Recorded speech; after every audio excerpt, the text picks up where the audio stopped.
Hi class, Mr. Clark here. Today I'm going to be showing you how I did some of the textural effects for my dinosaur, deer, snapping turtle creature that I've been working on for this project. Now you're going to need your sculpture tools to be creating some of these textural effects, as well as your example sheet that'll show you the kind of textural effects you want. I'm going to start with the kind of bumpy raised texture on my snapping turtle. And then I'm going to probably move into some of the kind of rough areas that the dinosaur has on its. So for starting, I'm going to come in here with my clay tool and just press in and raise slightly on my limbs to actually come in and get some of those raised patches. And I'm just doing them randomly. I'm not trying to go in very super specific spots.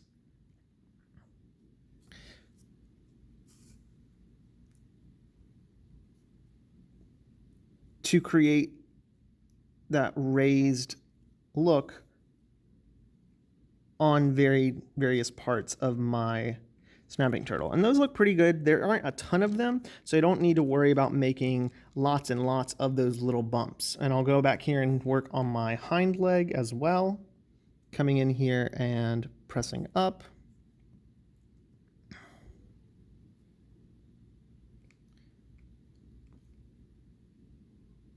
To get those little bumps into my creature.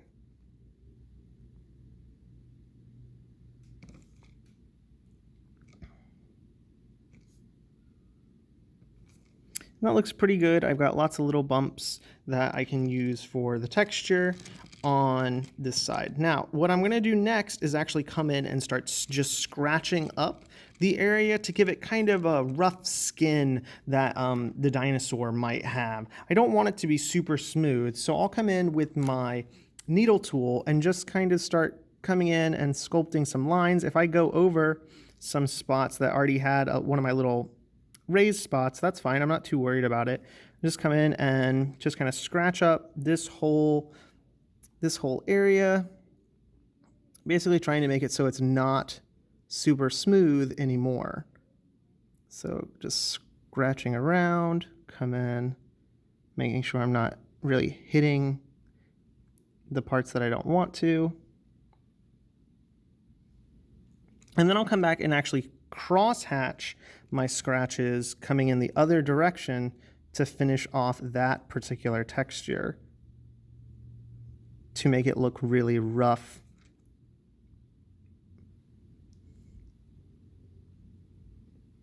Like just kind of roughed up skin.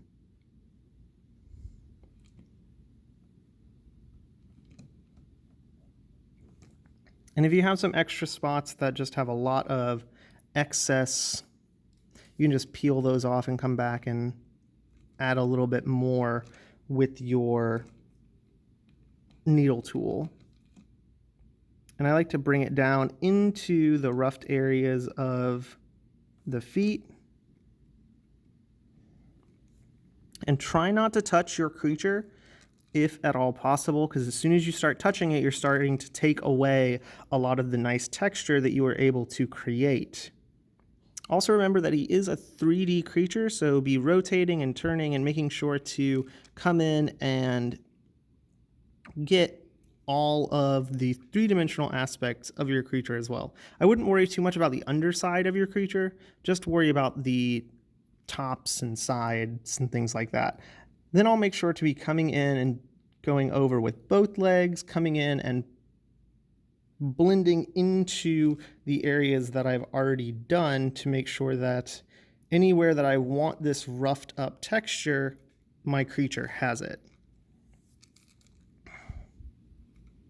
And that looks pretty good for a kind of just roughed up skin texture. For my antlers, I'm going to want a smooth to rough texture coming mainly from the bottom up to the front. For the little dots, I'll actually switch over to either a paper clip or something like this that just has a little point that I can use to kind of poke into my antlers, and I will lightly do the underside, kind of holding on to it as I poke into my clay to just kind of create some dots along the edge at the bottom of that antler, and then I'll come underneath and lightly press where I haven't gotten my texture and just press underneath a few times to create some dots underneath, and then do on the side as well to just finish up those dot areas. When we are coming in, you then will come in with your clay tool and just sculpt the edges of your horn. I like to, similarly to how we did our scratching over here, only this time I will come in and only go in one direction. I'll really go in the direction of the horn. So I'll come in here and scratch up near the horn, kind of going in the direction that I want my horn to go into. I'm not super concerned if all the lines aren't straight. It's not going to be perfect. So don't worry too much if your lines are a little off or a little crooked. It's not going to make it bad in any way. It's going to look more realistic since the lines will just give it some extra texture when I come in here. As I sculpt up, I then come around, and now comes probably one of the harder parts, is we have to lightly hold on to it and sculpt up into the antlers to actually get the underside of that creature without damaging or pulling off our extra antlers or horns or whatever you're trying to create your texture on with your tool. And see, I accidentally bumped it too much and actually ripped it a little bit. If that happens, you can just come back in and lightly work it back together. But be very, very careful, since this texturing is the last stage that we're going to do before we put it in the oven to finish it off. So be very, very careful so you don't accidentally mess up or ruin your project at this point. We want to create nice textures, not destroy it. All right, so that covers the main two textures that I am working with on my creature, creating those roughed up feet, the rough texture, and then some texture on the horns as well. I went ahead and already did my shell for my creature, which is another one of the textures that I am using. When you are creating your creature, just be aware of trying to create more textures. The more textures you put on your creature, the more realistic it's going to look. Adding that rough texture, adding in the texture of the antlers, making that shell look how it does, and then coming back and adding even more onto it will make it look more and more realistic. For my shell, I'm going to add just a few lines that come in and come towards the edges of the shell, just to give it a little bit of roughed texture, since I don't want its shell to be smooth. A snapping turtle shell isn't smooth, so I don't want it to be smooth when I have finished with my design. So I'm just coming in here and lightly roughing up, going in the direction of the actual shell, some lines. And then I'll come back from my other side and do the same thing from my other angle, just coming and roughing up, just going with little lines that are just going to give it a little bit of texture on the actual shell itself.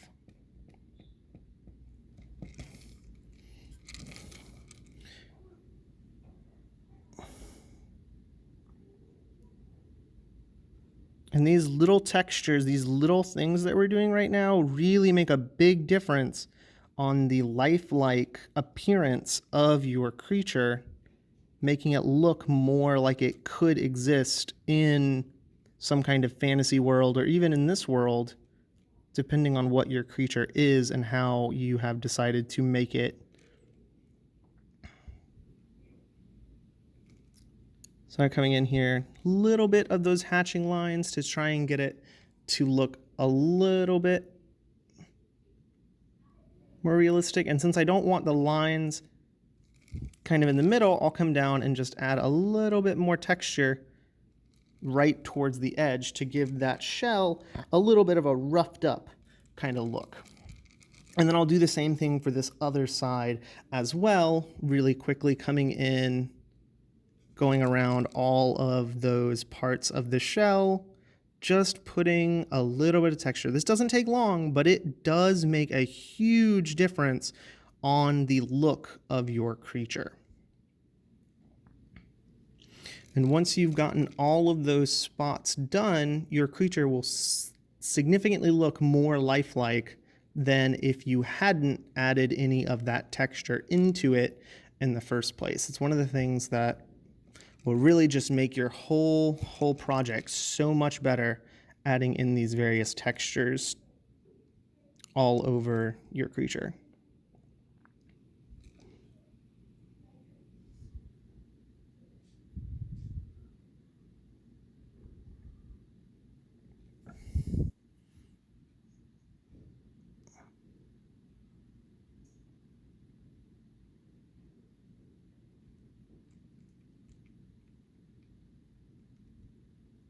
And for a final kind of roughing around, adding a little bit more to the edge, a little bit more down the center.